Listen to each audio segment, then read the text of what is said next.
నమస్కారం.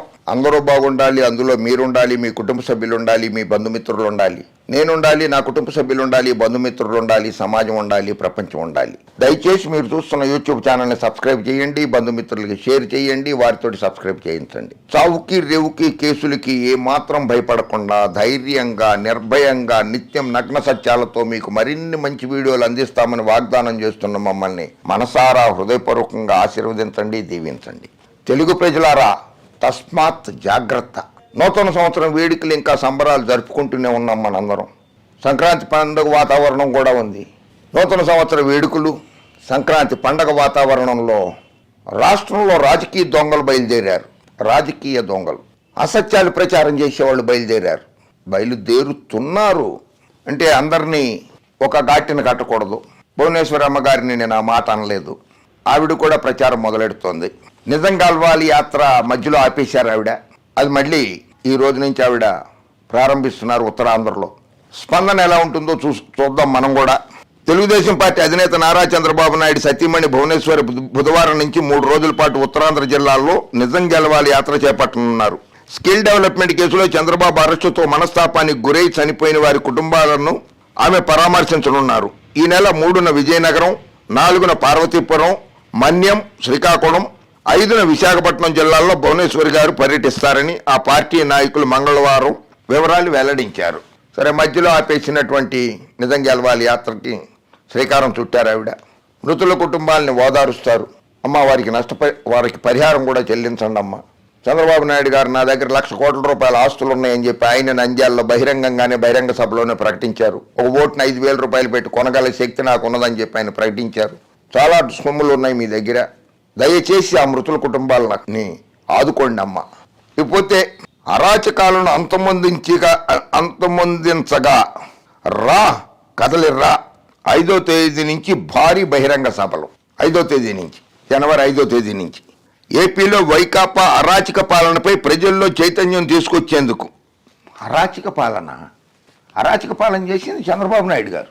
రాక్షస పాలన చేసింది చంద్రబాబు నాయుడు గారు.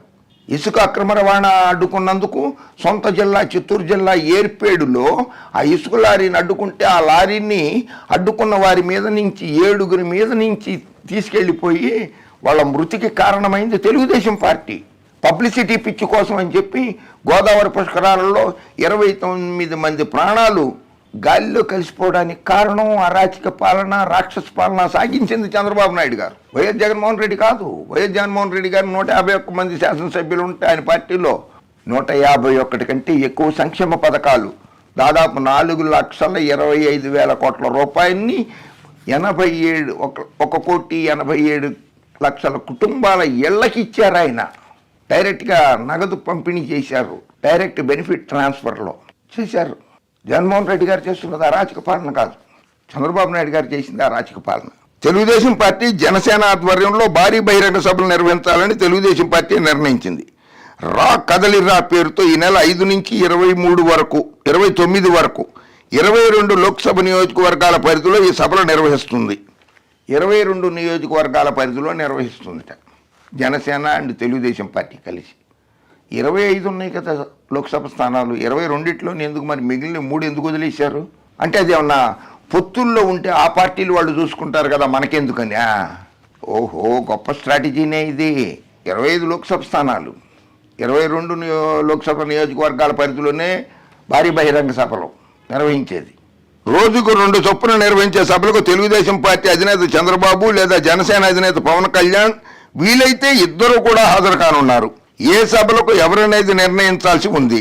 రా కదలిరా పేరుతో సైకిల్ గ్లాసు గుర్తులతో లోగో రూపొందించారు. ఎన్టీఆర్ వర్ధంతి సందర్భంగా జనవరి 18వ తేదీన మచిలీపట్నం నియోజకవర్గం పరిధిలోని గుడివాడలో భారీ బహిరంగ సభ నిర్వహించనున్నారు.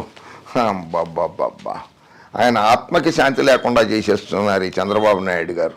ఎన్టీఆర్ గారు ఆత్మకి శాంతి లేకుండా చేస్తున్నారు ఆయన వర్ధంతి సందర్భంగా, అది కూడా గుడివాడలో. ఉమ్మడి మేనిఫెస్టో విడుదలకు ప్రత్యేకంగా మరో బహిరంగ సభ నిర్వహించాలని నిర్ణయించారు. ఇది కూడా సంక్రాంతి లోపే ఉంటుందని తెలుగుదేశం పార్టీ రాజ్య అధ్యక్షుడు కె అచ్చెన్నాయుడు తెలిపారు.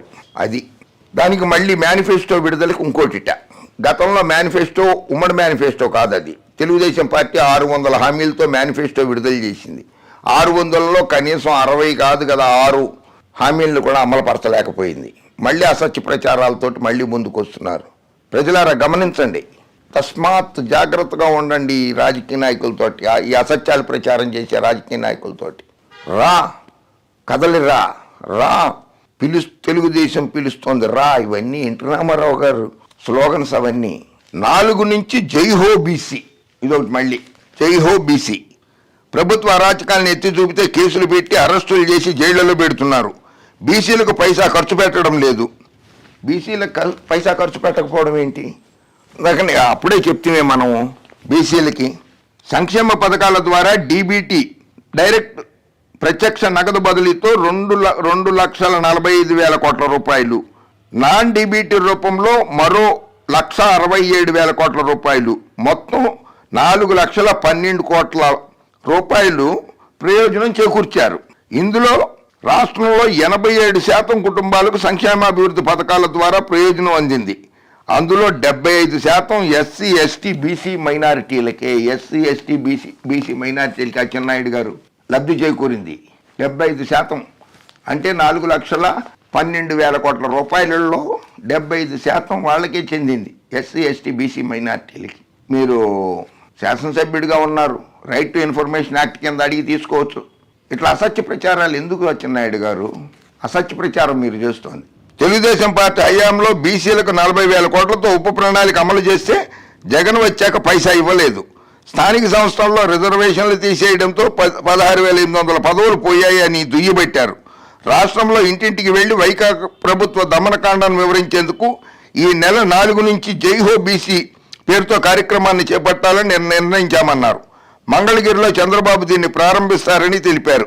అది ఇంటింటికి జగన్మోహన్ రెడ్డి గారు గడప గడపకు ప్రోగ్రాం పెట్టారు కదా, అది మీరు ఇంటింటికి ప్రోగ్రాం పెట్టారు. పెట్టండి, మీకు ఆ హక్కు ఉంది. కానీ అసత్యాలు మాత్రం ప్రచారం చేయకండి. ఇది నేటి నుంచి నిజం గెలవాలి యాత్ర. అరాచకాలను అంతమందింతగా రా కదలిరా, జై హో బీసీ.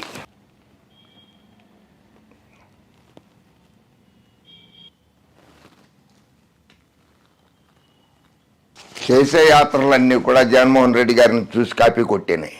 కొన్ని జగన్మోహన్ రెడ్డి గారిని చూసి కాపీ కొడతారు, కొన్ని పక్క రాష్ట్రాల వాళ్ళని చూసి కాపీ కొడతారు. కాపీ పేస్టే. తెలుగుదేశం పార్టీ కాపీ పేస్ట్ అయిపోయింది. కుప్పం రైతులు పండించిన కూరగాయల్ని కుప్పం నుంచి విమానాలలో విదేశాలలో అమ్ముకునేందుకు ఏర్పాట్లు చేయిస్తాట చంద్రబాబు నాయుడు గారు. కుప్పంలో విమానాశ్రయం కట్టిస్తాట. కుప్పంని రెవెన్యూ డివిజన్గా చేయలేకపోయాడు, కుప్పంను మున్సిపాలిటీగా చేయలేకపోయాడు. అక్కడ 7 సార్లు ఎమ్మెల్యేగా గెలిచిన ఆయన, ముఖ్యమంత్రిగా ఉన్నటువంటి ఆయన చేయలేకపోయాడు. రెవెన్యూ డివిజన్గా చేయమని చెప్పి జగన్మోహన్ రెడ్డి గారికి లేఖ రాస్తే జగన్మోహన్ రెడ్డి గారు చేశారు. అక్కడ విమానాశ్రయం కట్టిస్తాడా? విమానాశ్రయం కట్టించి విమానంలో కూరగాయల్ని విదేశాలకు పంపుతాట.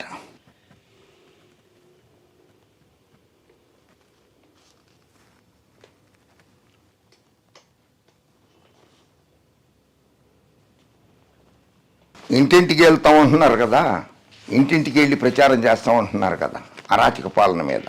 అలాగే అట్లా వెళ్ళినప్పుడే ఈ పాంప్లెట్ ఒకటి తీసుకెళ్ళి వాళ్ళందరికీ ఇవ్వండి. అవినీతి అనకుండా చంద్రబాబు అని ఇచ్చేయండి. అమరావతి కాంట్రాక్టర్ల నుంచి ముడుపులు 119 కోట్లు. స్కిల్ డెవలప్మెంట్ స్కామ్ కుంభకోణం 371 కోట్ల రూపాయలు. ఫైబర్ గ్రిడ్ కుంభకోణం 284 కోట్లు. Amaravati inner ring road alignment కేసులో 2,000 కోట్ల రూపాయలు. అమరావతి అసైన్డ్ ల్యాండ్ కుంభకోణం 6,000 కోట్లు. విద్యుత్ ఒప్పందాలు 4,000 కోట్ల రూపాయలు. హైటెన్షన్ వైర్లకు 380 కోట్ల రూపాయలు. విండ్ పవర్ టెండర్లలో 11,375 కోట్ల రూపాయలు. నీరు చెట్టు ప్రోగ్రాం కింద 12,400 కోట్ల రూపాయలు. పోలవరం ప్రాజెక్టు 1,000 కోట్ల రూపాయలు అవినీతి జరిగింది. రిక్షాల్లో టన్నుల కొద్ది ఇనుము తీసుకొచ్చి దించేశారట. ఆయన బంధువుల కంపెనీలే టెండర్లు చేసింది పోలవరం ప్రాజెక్టుకి. సాక్షాత్తు ఈ దేశ ప్రధానమంత్రి గారే పోలవరం ప్రాజెక్టులో చంద్రబాబు నాయుడు ఏటీఎం లాగా వాడుకుంటున్నారని చెప్పారు. 1,000 కోట్ల రూపాయలు కుంభకోణం జరిగింది పోలవరం ప్రాజెక్టులో. అదొక అవినీతి ప్రాజెక్టు. ఇక ఇరిగేషన్ విషయంలో 24,000 కోట్లు. టిడ్కో ఇళ్లలో 9,000 కోట్ల రూపాయలు. ఇది చంద్రబాబు నాయుడు గారి అవినీతి ముఖ్యమంత్రిగా ఉండగా.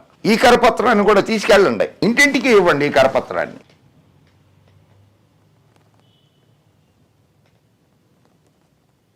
ఇంకా అమరావతి భూకుంభకోణం చెప్పలా నేను. అమరావతి భూకుంభకోణం అయితే ఎకరాలే, దాదాపు అది ఆ ఎకరాల భూమి దాదాపు 1000 కోట్ల రూపాయల్లో ఉంది అది. బాబు గారు నిజాలు చెప్పడం నేర్చుకోండి. అచ్చెన్నాయుడు గారు మీరు కూడా నిజాలు చెప్పడం నేర్చుకోండి. తెలుగు ప్రజలారా, పండగ వాతావరణంలో మీ కుటుంబ వాతావరణాన్ని ఏది చక్కగా అల్లుళ్లతోటి, కోడళ్లతోటి, మనవాళ్లతోటి హాయిగా గడుపుకుందాం అనుకుంటున్నటువంటి మీ నిజ జీవితాలని మభ్యపెట్టడానికి, అసత్యాలు ప్రచారం చేయడానికి ఇంటింటికి కూడా తిరుగుతారట. తస్మాత్ జాగ్రత్త. జై హింద్.